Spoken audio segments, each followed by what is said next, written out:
चलिए अब हम लोग आज से स्टार्ट कर रहे हैं। यहाँ पे चैप्टर नंबर 8 रहा। चैप्टर नंबर 8 कौन सा चैप्टर है? यहाँ पे ये रहा यूनिट एंड बैच कॉस्टिंग। तो हम लोग यहाँ पे unit and batch costing start कर रहे हैं। इसमें आ जाए तो हम लोग को क्या क्या पढ़ना है। तो यहाँ पे चैप्टर का ओवरव्यू दे रखा हुआ है। ये रहा हम लोग के पास चैप्टर ओवरव्यू। इसमें क्या दे रखा? तो सबसे पहले जो हम लोग को पढ़ना है method of costing. Method of costing में हम लोग को यहाँ पे इस चैप्टर में यूनिट कॉस्टिंग एंड दूसरा जो हम लोग को पढ़ना है बैच कॉस्टिंग। अब यूनिट कॉस्टिंग में सबसे पहले हम लोग को मीनिंग पढ़ना है। मीनिंग के बाद यहाँ पे क्या बोला?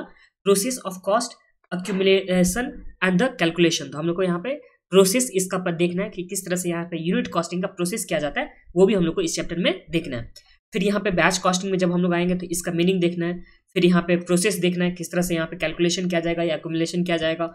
फिर यहाँ पे determination of economic batch quantity. तो जैसे हम लोग यहाँ पे इकोनॉमिक ऑर्डर क्वांटिटी देखे थे, इसी तरह से ये होता है इकोनॉमिक बैच क्वांटिटी। तो वो भी हम लोग को इस चैप्टर में देखना है। और लास्ट में यहाँ पे difference between job costing and batch costing, तो इस चैप्टर में हम लोग को ये करना है। तो चैप्टर का ओवरव्यू आप लोग को समझ में आ गया कि हम लोग को मेथड ऑफ कॉस्टिंग में एक होता है यूनिट कॉस्टिंग, फिर एक बैच कॉस्टिंग होता है और बहुत सारे बाकी भी कॉस्टिंग होता है मेथड में। बट हम लोग को अभी जो पढ़ना है इस चैप्टर में यूनिट कॉस्टिंग और बैच कॉस्टिंग, जिसमें इसका मीनिंग पढ़ना होगा, प्लस में किस तरह से यहाँ पे प्रोसेस इसका होता है वो भी हम लोग को पढ़ना है, और इकोनॉमिक बैच क्वांटिटी भी पढ़ना है, और लास्ट में इस दोनों का डिफरेंस भी हम लोग देखने वाले हैं। तो चलिए स्टार्ट करते हैं चैप्टर। पहले ये थ्योरी वाला पार्ट थोड़ा बहुत दिखा देता, उसके बाद हम लोग इलस्ट्रेशन एग्जाम्पल जो भी होता है प्रैक्टिकल वाला पार्ट उसमें आ जाएंगे। ठीक है, तो ये देख लीजिए। सबसे पहले ये रहा हम लोग के पास ये रहा यूनिट कॉस्टिंग। तो यूनिट कॉस्टिंग सबसे पहले क्या होता है ये हम लोग देखेंगे। तो यूनिट कॉस्टिंग का मतलब क्या होता है कि कोई भी यूनिट, एक पर्टिकुलर यूनिट को जब यहाँ पे प्रोड्यूस किया जाता है, पर्टिकुलर यूनिट को यहाँ पे जब प्रोड्यूस किया जाता है और उसका जो कॉस्ट होगा वो आइडेंटिकल होगा। ईच यूनिट के लिए जो कॉस्ट होने वाला है, जो भी आउटपुट निकलेगा, जो भी देखिए जो भी यहाँ पे गुड्स बनेगा और उसका जो भी आउटपुट निकलेगा, उसका जो यहाँ पे कॉस्ट होने वाला है वो क्या होगा? यहाँ पे आइडेंटिकल होगा उसका कॉस्ट। तो उसे हम लोग क्या बोलेंगे? यूनिट कॉस्टिंग बोलेंगे। तो आप लोग को समझने में तो कोई प्रॉब्लम नहीं है यूनिट कॉस्टिंग का। अब देख लीजिए, unit costing is the method of costing where output is produce is identical. जो भी आउटपुट प्रोड्यूस होगा वो identical and each unit of the output require identical cost. तो जो भी यूनिट यहाँ पे प्रोड्यूस होगा उसके लिए जो भी कॉस्ट होने वाला है वो आइडेंटिकल होने वाला है। तो ये समझ में आ गया। अब कॉस्ट पर यूनिट हम लोग किस तरह से निकालते हैं? तो जो भी यहाँ पे टोटल कॉस्ट ऑफ प्रोडक्शन होगा, टोटल कॉस्ट ऑफ प्रोडक्शन हम लोग का कैसे आता था? तो हम लोग सबसे पहले यहाँ पे मटेरियल का कॉस्टिंग होता था, फिर लेबर का होता था, फिर यहाँ पे प्रोडक्शन ओवरहेड होता था। तो हम लोग के पास आता था टोटल कॉस्ट ऑफ प्रोडक्शन। इसमें नंबर ऑफ यूनिट से हम लोग डिवाइड करेंगे तो हम लोग के पास आ जाएगा कॉस्ट पर यूनिट। तो ये समझने में तो आप लोगों को कुछ भी प्रॉब्लम नहीं होगा। यूनिट कॉस्टिंग का मतलब क्या हो गया कि जो भी आउटपुट निकलेगा उस आउटपुट के लिए एक यूनिक यहाँ पे आइडेंटिकल, मतलब एक आइडेंटिकल यूनिक जो होगा यहाँ पे आना चाहिए, इसका कॉस्ट आना चाहिए। ठीक है, तो ये हो गया।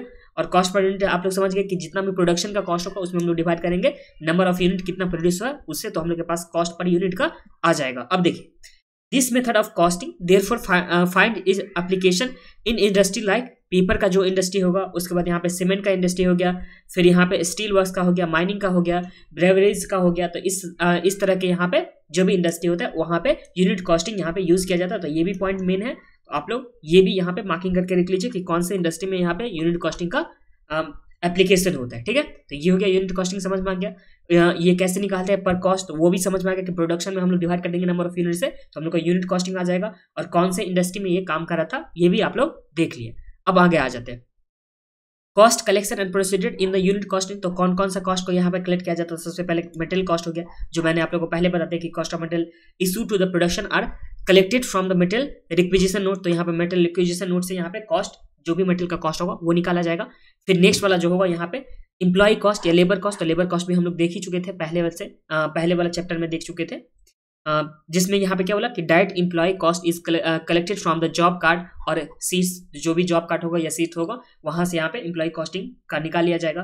फिर यहाँ पे ओवरहेड का कलेक्शन किस तरह से? तो यहाँ पे overhead are collected under suitable standing orders numbers and उसके बाद selling and distribution overhead against cost of account numbers. तो यहाँ पे जितना भी जो भी हम लोग के पास ओवरहेड का इन्फॉर्मेशन दे रखा होगा, एक सुटेबल बेस होगा, उसके हिसाब से हम लोग यहाँ पे कैलकुलेट करेंगे। तो देखिए यूनिट कॉस्ट में क्या हम लोग देखे थे? तो यूनिट कॉस्ट में देख रहे थे कि किस जो भी आउटपुट यहाँ पे प्रोड्यूस होगा आइडेंटिकल, ईच यूनिट के लिए यहाँ पे आउटपुट जो होगा उसका आइडेंटिकल कॉस्ट होगा। मतलब एक हम लोग को पता चल जाएगा कि एक यूनिट का कॉस्ट इतना होने वाला है। वो कैसे फाइंड आउट करते थे? तो जो भी हम लोग के पास प्रोडक्शन का कॉस्ट आएगा उसमें कितना यूनिट प्रोड्यूस होगा उससे हम लोग डिवाइड कर देंगे तो हम लोग के पास आ जाएगा। ठीक है, और इसमें कौन कौन सा कॉस्ट इंक्लूड होते हैं? तो प्रोडक्शन में तो हम लोग मेटेरियल कॉस्ट देख लेते, उसके बाद लेबर देख लेते और यहाँ पे प्रोडक्शन ओवरहेड। अब देख लीजिए treatment of spoilage and defective works. तो अगर कुछ भी डिफेक्टिव या स्पॉइलेड वर्क अगर आ जाता है तो उसका ट्रीटमेंट हम लोग किस तरह से करेंगे। तो यहाँ पे loss due to normal reason, तो नॉर्मल रीजन के वजह से अगर लॉस कुछ भी होता है तो उसे हम लोग क्या करते हैं, इंटायर आउटपुट, जितना आउटपुट निकला सबके साथ हम लोग क्या कर देंगे, उसे चार्ज कर देंगे। तो ये समझ में आ गया आप लोग को। देखिए अगर डिफेक्टिव वर्क होता है, अगर काम खराब हो जाता है तो उस टाइम अगर नॉर्मल लॉस होगा, नॉर्मल रीजन की वजह से यहाँ पे लॉस हो रहा है, तो जितना यूनिट यहाँ पे प्रोड्यूस होगा उसमें हम लोग क्या कर देंगे, इसे इसका जो भी यहाँ पे एक्सपेंस होने वाला था, जो भी यहाँ पे लॉस होने वाला था, सारे के सारे लॉस को जितना भी यूनिट प्रोड्यूस हो उसके साथ हम लोग उसके प्रपोर्शन में बांट देंगे। तो यही लिखा हुआ है द कॉस्ट ऑफ रेक्टिफिकेशन और loss will be charge to the entire output. तो ये हम लोग का पहला हो गया था किस तरह से ट्रीटमेंट करेंगे। अगर यही जो रीजन यहाँ पे एबनॉर्मल रीजन होगा कि एबनॉर्मल चीज की वजह से यहाँ पे लॉस आया था, तो उस लॉस को हम लोग सिर्फ और सिर्फ जो भी मतलब लॉस आएगा अबनॉर्मल की वजह से उसे हम लोग कॉस्टिंग प्रॉफिट एंड लॉस में ट्रांसफर कर देंगे। तो यहाँ पे लिखा भी है कि कॉस्ट ऑफ रेक्टिफिकेशन और loss is written off as a loss in costing profit and loss account. तो हम लोग को प्रॉफिट एंड लॉस अकाउंट में बांट देना है जो कॉस्टिंग प्रॉफिट एंड लॉस होता है उसमें। तो ये समझ में आ गया, ये तो थ्योरी पार्ट था। अब हम लोग नेक्स्ट वाले वीडियो में देखेंगे इलस्ट्रेशन नंबर 1।